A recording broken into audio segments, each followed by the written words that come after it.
interior function of the vehicles. First is headlight. Helps you see the road at night or in dark places. License plate. Shows the car registration number for identification. Indicators light. Blinks to show the direction left or right when turning. Windshield. The front glass that protects the drivers and passengers from wind, dust, and debris. Outside mirror. Lets the driver see the vehicles or object at the side and behind. Sunod guys. Door handle. Used to open and close the car door.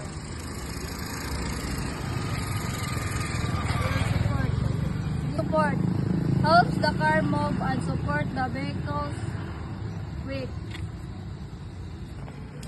Wheel support. Help the car move and support the vehicle's weight. Window. Allows you to see outside and can be opened for air. Last is roof. Top parts of the car that protects passengers from sun and air. This is the part of interior functions. First is steering wheel, used by the driver to control and turn the direction of the car.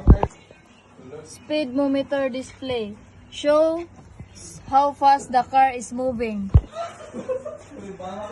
Accelerator or gas pedal, makes the car go faster when fast. Ignition key, used to start the car's engine. Brake, slows down or stops the car. Gear shift lever, used to change gear, example drive, reverse, or neutral. Handbrake, keep the car from moving when parked. Yan na itong libo ko. Rear view mirror. Wala pa biya kay kuan ay. Rear view mirror, lets the driver see the road and vehicles behind the car. Seat belt, keeps the driver and passenger safe during sudden stop or accidents.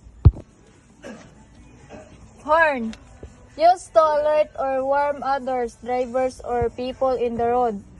Thank you for watching. Bye-bye.